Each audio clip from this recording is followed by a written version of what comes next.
Je, unaweza kuvumilia kurudi kutoka vitani ukiwa na medali ya ushindi, lakini ukakuta nyumba yenu imeuzwa na wazazi wako kaburini?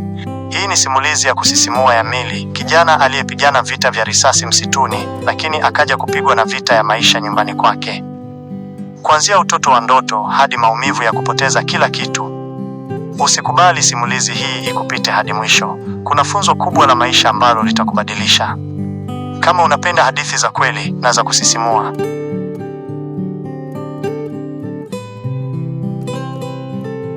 milio ya shangwe na vifijo ilisikika kote mjini.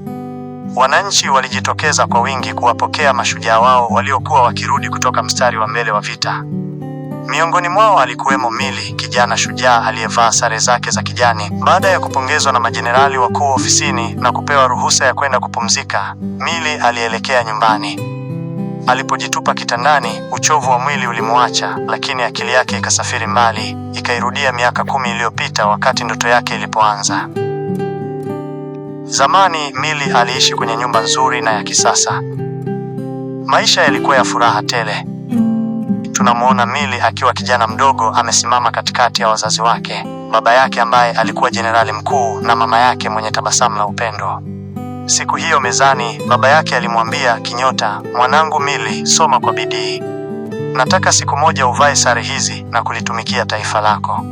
Mama yake aliongezea kwa upole, "Baba yako anatamani uwe askari bora, mwanangu." Hata shuleni, Milly hakuweza kuficha mapenzi yake kwa jeshi. Wakati wenzake wakichora maua na miti, yeye alikuwa akichora picha za wanajeshi vitani.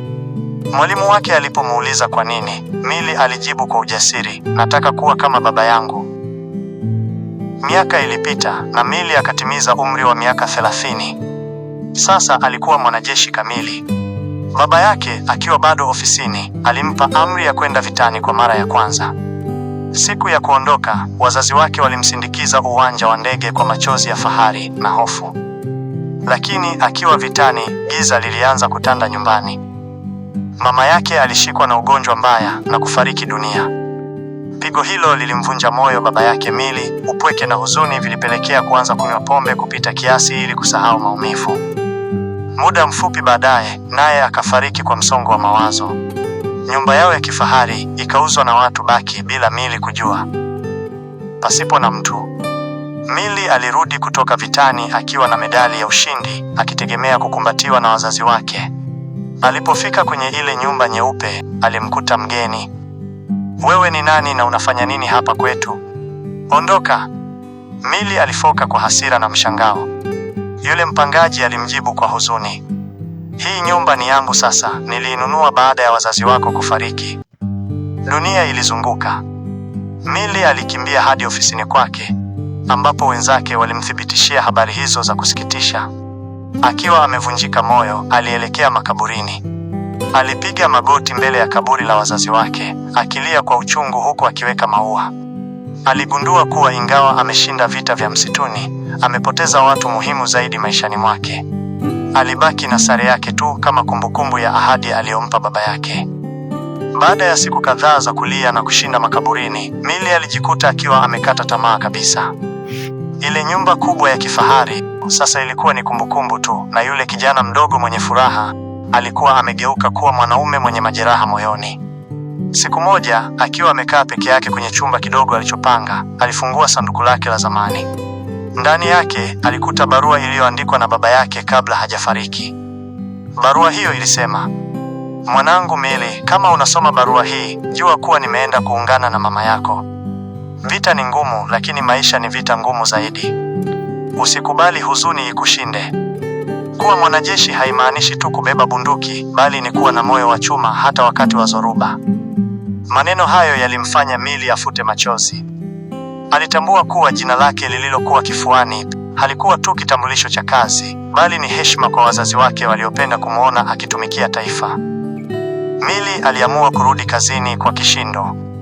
Hakuwa tena mwanajeshi wa kupigana vita vya risasi pekee, bali alianza kutumia mshahara wake na nafasi yake kusaidia watoto mayatima ambao wazazi wao walikuwa wanajeshi waliopoteza maisha vitani kama yeye. Alianza kutoa mafunzo kwa vijana wadogo, akiwafundisha nidhamu na uzalendo, akimkumbuka yule kijana aliyekuwa akichora picha za askari shuleni. Alijenga kituo kidogo cha malezi na kukipa jina la mama yake. Baada ya miaka miwili ya kazi ngumu na kuokoa fedha, Milly alipandishwa cheo na kuwa meja. Siku ya sherehe yake ya kupandishwa cheo, alifanya jambo ambalo hakuna aliyetegemea. Alikwenda kwa yule mmiliki mpya wa nyumba yao ya zamani.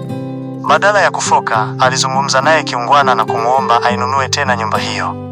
Kwa bahati nzuri, yule bwana aliguswa na hadithi ya Milly na kumkubalia. Milly alirudi kuishi kwenye nyumba ile, si kama mtoto tegemezi, bali kama mwanajeshi shujaa aliyepigana na maumivu na kushinda. Siku aliyohamia, alitundika picha ya familia yake sebuleni. Alisimama mbele ya picha hiyo, akapiga saluti na kusema kwa sauti ya chini, "Baba, Mama, nimerudi nyumbani. Ahadi nimeitimiza."